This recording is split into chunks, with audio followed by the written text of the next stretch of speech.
Hi, this is Dr. James Johnson of thefloaterdoctor.com. Mine is a medical practice dedicated and exclusively treating eye vitreous floaters in the eye. So I put together this video because a picture is worth 1,000 words and video is worth even more in an attempt to try to describe how the interaction of the optics of the eye and the floaters themselves, how they play off each other, and why floaters appear so different to different people. So I would not be the first person to describe the eye like a camera, or a camera like an eye. There are some analogous structures. We have the basic camera body here, and similarly we have the globe of the eye here. We have the optics up front and a variable aperture opening. Similarly, we have the cornea right here and the lens, which bend and refract the light rays, and then the pupil, which is an opening in the iris there. That's what regulates the light. In fact, I've highlighted those two apertures right there because they are quite important. As the light rays enter, they are bent and refracted, regulated here, and then the image eventually falls on the film or the sensor, depending on what type of camera it is. The eye has a retina which starts here and winds all the way around in this concavity here, and this is what receives the light information. In fact, the light rays do enter into the eye. They are first bent and refracted at the cornea here. They are bent and refracted again at the lens, and then in an ideal state, all those light rays will come precisely focused onto the retina where you'll have a nice, clear, sharp image. I won't get into the difference of nearsightedness and farsightedness and astigmatism, but essentially in those situations, the focal point is either focused in front of or in back of or just not clearly focused on the retina. So the difference between a camera and eye, one of the big differences is that the camera is just an air-filled camera body. The eye instead has fluid in it, and it's basically a fluid-filled cavity. So up front where these little blue dots are, that's called the aqueous humor, and that's essentially a saline solution, and that fluid up there, which is produced and drained, is what determines and regulates the actual eye pressure of the eye, and it's into this balance and equilibrium. In the back of the eye, taking up most of the volume of the eye, is the vitreous humor. Now, it's often referred to as a gel, vitreous gel. It's really not a gel. It's more technically a viscoelastic fluid. But it is essentially 99.9% water. Well, what is the other stuff? Well, the other stuff are these microscopic filaments of collagen protein. And collagen is the stuff that holds us together, that keeps us from falling apart. It's stuff that makes up the structure of the muscle, tendons, ligaments, skin. It's what kind of holds us all together.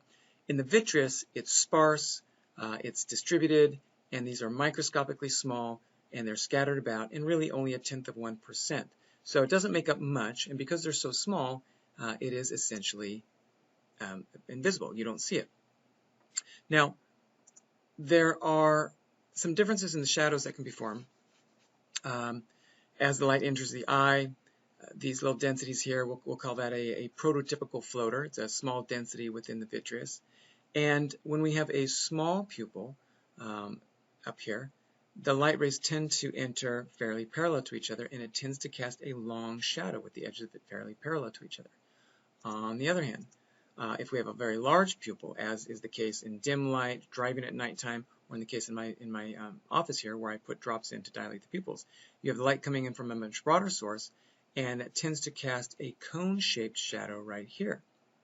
And this is where we'll define the floater. You know, a floater is a density of something within the vitreous that has the potential to cast a shadow. So when we say that you're seeing a floater, or people are seeing floaters, it's actually not true. We see things out here in three-dimensional space. But what we're actually aware of is the shadow cast from the light entering the eye, cast from the floater onto the retina. So if we have a cone-shaped shadow from a small enough floater, that shadow may not reach the retina and you may not see it. So given the same floater, the same distance away from the retina, just the size of the pupil alone will determine whether you do or do not see that. And of course, you know, a larger floater here will cast still a cone-shaped shadow, but it'll be larger object and the cone will be larger and it'll reach the retina. So there's other variables. What are some other variables? Well, for instance, a floater located in the central portion of your visual field will be much more bothersome than something located in the peripheral area, just because, you know, our brain attributes more importance to central vision than it does peripheral. Also, given the same size floater, same distance away from the retina, something that's dense will tend to cast a darker shadow as compared to something that's light and fairly transparent and light and soft and cloud-like. That might cast a shadow, but it's probably not going to be much noticeable. And for many people, it would just be considered maybe just normal floaters here.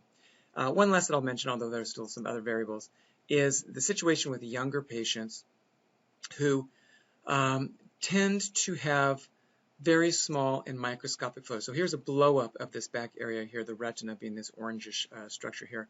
They tend to have these microscopic filaments that are thinner than a human hair, and they're usually located about or less than 1.5 millimeters or so from the retina. The shadows from those floaters will be seen almost under any circumstance. And in other parts of this website, I'll describe why those are particularly problematic and difficult to treat. So that's a broad and very quick and dirty few-minute overview of how the optics of the eye and the floaters interact with each other. And of course, in a consultation and evaluation in person here, I go over those in detail. And then upon describing the type of floaters and where they're located, it'll all start to make sense. So I hope that's helpful. There'll be more videos like this covering different topics because it's a lot easier to describe it in person than it is in words. And in a short attention span society, this has got to be better. So anyways, thanks for watching, and please read through the rest of the website because there's a lot of good information for those of you that are suffering floaters. Okay, and you can always contact me if you go to the bottom of every page on the website. There's a Contact Dr. Johnson form that you can fill out. And but please, before doing that, please read through the pertinent and appropriate portions of the website. Okay, thank you for watching, and look forward to hearing from you.